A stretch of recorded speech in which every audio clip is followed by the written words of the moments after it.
Soybean তো আমরা সবাই খেতে ভালোবাসি। ছোটবেলায় কিন্তু এই সয়াবিনকে অনেকেই হাড় ছাড়া মাংস বলে খেত। আমরা তো খেতামই। মা অর্ধেক সময় সয়াবিন করলে বলতো আজকে হাড় ছাড়া মাংস করেছি। আর সেই ছোট থেকে সয়াবিনটা আমার আর আমার ভাইয়ের ভীষণ প্রিয়। সঙ্গে এখন দেখি আমার ছেলেও খুব ভালোবাসে খেতে। তো সয়াবিনগুলোকে আমি গরম জলে কিছুক্ষণ ভিজিয়ে রাখলাম নরম হওয়ার জন্য। এবারে একটা পেস্ট বানিয়ে নেব। পেঁয়াজ, টমেটো আর কয়েক কোয়া রসুন, কিছুটা কাঁচা লঙ্কা, বেশ এটুকু দিয়েই এটা পেস্ট বানিয়ে নেব।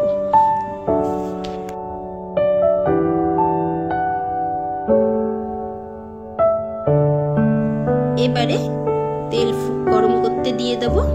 তার মধ্যে ফোড়নে দেব আমি গোটা গরম মশলা, সাদা জিরে, শুকনো লঙ্কা আর তেজপাতা। ফোড়নটা যে একটুখানি চড়বড় করে পুড়ে আসবে, পেঁয়াজের করে রাখা পেস্টটাকে আমি এর মধ্যে দিয়ে দিচ্ছি।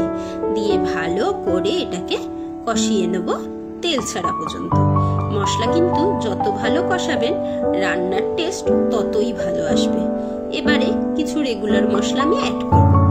জিরে, ধনের গুঁড়ো, লঙ্কার গুঁড়ো, হলুদের গুঁড়ো আর কালারের জন্য কাশ্মীরি লঙ্কার গুঁড়ো। আর নুনটা তো দিতেই হবে স্বাদের জন্য। যতই আপনি কষিয়ে রসিয়ে রান্না করুন না কেন, নুন না দিলে কিন্তু সেই খাবারে কোনো স্বাদ আসবে না। তারপরে দিয়ে দেবো সামান্য একটুখানি জল, যাতে মশলাটা পুড়ে না আসে। তারপরে এটাকে আবার একটুখানি নাড়াচাড়া করে তেল ছাড়িয়ে নেব মশলা থেকে। মশলা থেকে তেল ছেড়ে এসছে। এবারে দিয়ে দেবো ডুমু ডুমু করে কেটে রাখা আলুগুলো। আলুটা আমি ভাজিনি, আপনারা চাইলে আগে একটুখানি ভেজেও তুলে নিতে পারেন। মশলার সঙ্গে আলুটাকেও আমি ভালো করে কষিয়ে নেব, যাতে এই কষাতে কষাতে আলুটা বেশ কিছুটা সিদ্ধ হয়ে যায়। এবারে ওই যে ভিজিয়ে রেখেছিলাম সয়াবিনগুলো গরম জলে, জল ছেঁকে ছেঁকে সয়াবিনগুলো এর মধ্যে অ্যাড করে দেবো।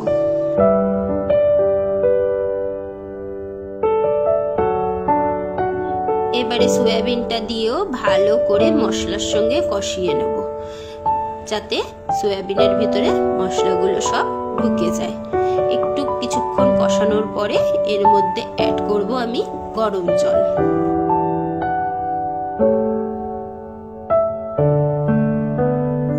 কষানো হয়ে গেছে। এবারে আমি গরম জলটা অ্যাড করে দিলাম। গরম জল দিলে পরে কিন্তু সয়াবিনের টেস্টটা আরো বেশি ভালো হবে, সেই কারণেই গরম জল অ্যাড করা। তারপরে ভালো করে একটুখানি নাড়াচাড়া করে নিলাম, নিয়ে সয়াবিনটা ভালো করে ফুটিয়ে নেব। সয়াবিনটা একটু ফুটে গেলে পরে আমি সিদ্ধ করে রাখা একটা আলুকে হাত দিয়ে ম্যাশ করে এর মধ্যে দিয়ে দিচ্ছি। আর ভালো করে ঝোলের সঙ্গে মিশিয়ে নিচ্ছি। আপনারা যদি চান আলাদা করে আলু সিদ্ধ না দিয়ে এই যে সয়াবিনে আলুগুলো দিয়েছেন সেখান থেকেই 2-3টে আলু হাতা দিয়ে ভালো করে ম্যাশ করে দিতে পারেন। তাতে কি ঝোলটা বেশ গাঢ় হবে আর খেতে বেশ টেস্টি হবে।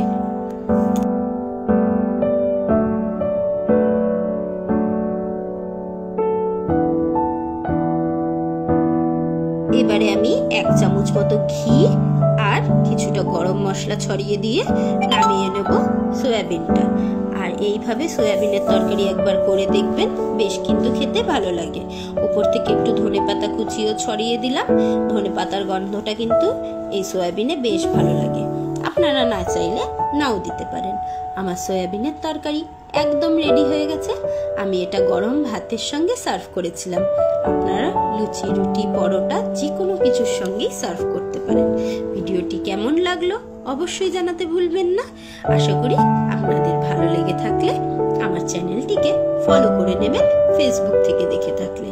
আর ইউটিউব থেকে দেখে থাকলে অবশ্যই সাবস্ক্রাইব করে আমার পাশে থাকবেন।